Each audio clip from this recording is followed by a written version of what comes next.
Welcome back to Sawtooth Tactical. I've got a pretty big update on the pistol brace rule and what I think is probably the most important lawsuit against the pistol brace rule currently. And I want to talk about that today because I believe that the ATF is going down. Before we get started, make sure you subscribe to Sawtooth Tactical and hit that bell notification. Really quickly, to get everyone back up to speed, what we are talking about is the fairly new, at this point, pistol brace rule. ATF has basically come out and said that AR pistols are just, pistol firearms with pistol braces are now considered illegal SBRs. And we have 120 days to either register them or destroy them or turn them in. And that 120 days started on January 31st. We have until May 31st. So the countdown is ticking. Every day we get closer. I don't know about you. I don't want to have to register these. I definitely don't plan to destroy them or turn them in.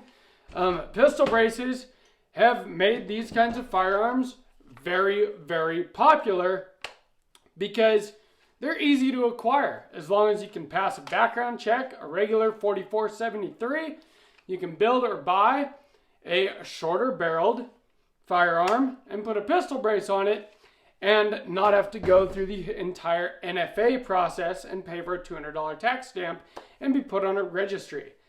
That has been a really nice thing, something that we've enjoyed for the last decade.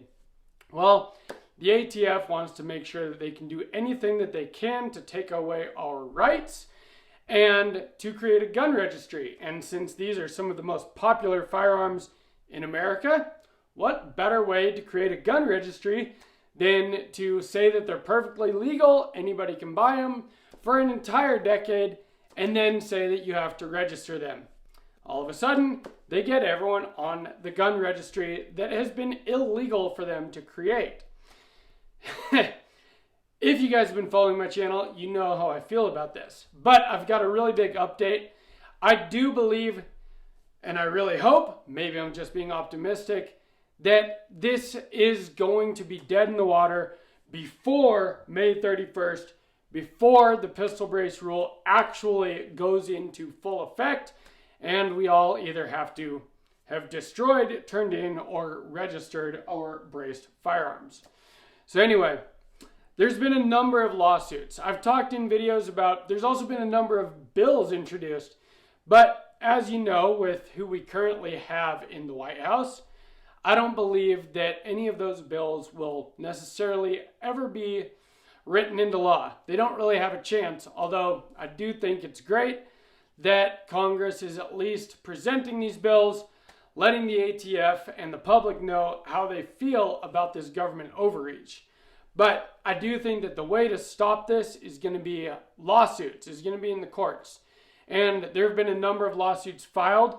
I think that the F.R.A.C lawsuit is the one to really pay attention to right now. There have been 26 states now that have signed on with this F.R.A.C lawsuit. So that's more than half of the states in the union. To me, that sends a very powerful message. And at this point now, we have members of Congress submitting an amicus brief. Basically means that there are members of Congress now that have signed on with this lawsuit, with F.R.A.C, the Firearms Regulatory and Accountability Coalition, and with the 26 states that are all filing this lawsuit against the ATF, against the DOJ and Merrick Garland. And now we have members of Congress in on this same lawsuit. And so where I felt like Congress before, what they were doing, introducing these bills, it looked good, but I didn't think that it was going to be very effective. Well, now we have members of Congress actually in on the lawsuit. And I think that sends a very, very powerful message. What they're trying to do is they're trying to basically kill this pistol brace rule. And whether we get a preliminary injunction through one of these lawsuits, which would basically, a lot of the time, if one of the sides gets a preliminary injunction, or if they look for a preliminary injunction and they win, well, many times that is how the court case actually goes. Not always, but it's a good indicator of how that case will go. So hopefully we get a preliminary injunction, and if we get injunctive relief, then that means that as long as that happens before May 31st, before the 120 days are up, then we won't have to worry about registering these by that May 31st deadline. We will still have to wait and see what happens in the courts. And hopefully, like I said, that is an indication of how the case goes, and that, we win the lawsuit and the ATF gets put back into their place, which I believe they will. They've been put in their place a lot lately. There have been a number of other cases, especially out of the Fifth Circuit, that have basically told the ATF that they can't do things exactly like what they're trying to do with the pistol brace rule.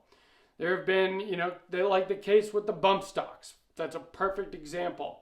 We've also got, the case West Virginia versus the EPA, that just, all this case law that has been building up, especially recently, saying that these government agencies can't just make these huge decisions through Chevron deference that, cause such widespread damage to so many Americans. And, but the ATF decided to go through with this rule anyway, which to me is not very logical. I almost wonder if they knew they were going to lose. But, if they can get everyone to register in the meantime, well, then they've got what they wanted anyway. So I do believe that the thing to do here is to wait. That's what I'm doing. I definitely don't want to become a felon. I don't want to lose my rights to firearms. But at the same time, we do have 120 days. At the moment, we have about less than 90 now. We've got 80-something days. But that is still a significant period of time, and there's a lot that can happen during that time. Hopefully, one of these lawsuits will be victorious. We will get injunctive relief. I hope, I believe that we will, before this 120 days are up. And then at least we don't have to worry about it until the court proceedings get finished, and then we'll see what happens then. But it is imperative right now that something happens before that 120 days, because otherwise we all have to make a very hard decision. Do we, get our free tax stamp, register all of these firearms as short-barreled rifles, and be put on an technically illegal gun registry that none of us want to be on? Or do we, bury our pistol braces in the backyard? We'll see, but hopefully we won't have to make that decision. Hopefully one of these cases will do what we need it to do. And I do believe that it's looking good. I hear more good news about this every couple of days, it seems like. And I've been trying to keep you guys updated on it. So hopefully you enjoy this content. Hopefully it is keeping you in the loop and, quells some of those fears, some of those, just anxiety over this for you. Because this is something that has bothered me. I got pistol braces because I didn't want these to all be NFA items, even though I'm waiting for a suppressor, but I chose to get that NFA item. And in the home of the brave and the land of the free, we are supposed to have, choices. We shouldn't have to register things that have been perfectly legal, unregistered for the past decade. And I do believe that ATF did that as a trap. It was planned that way. But hopefully, like I said, they get put in their place, and I believe that they will. I will definitely continue to keep you guys updated on this as things change. I've got some exciting news. I know I've told you guys before that I was looking into getting a Springfield Prodigy 2011 double spec 1911. Well, I finally got it this week. Took it to the range today. This gun is amazing, and I've got a full review coming this week. So stay tuned to that. Make sure you're subscribed. have that bell notification clicked so that you see when I create new content and put it out. And if you like this, or if if you think that this kind of message needs to be spread to more people, whether they are on our side in the Second Amendment or not, make sure that you like and share. And if you subscribe when you watch videos like this, that is how these videos get pushed to a greater audience. It really helps me out, and I really appreciate it. From Sawtooth Tactical, stay strapped or get clapped.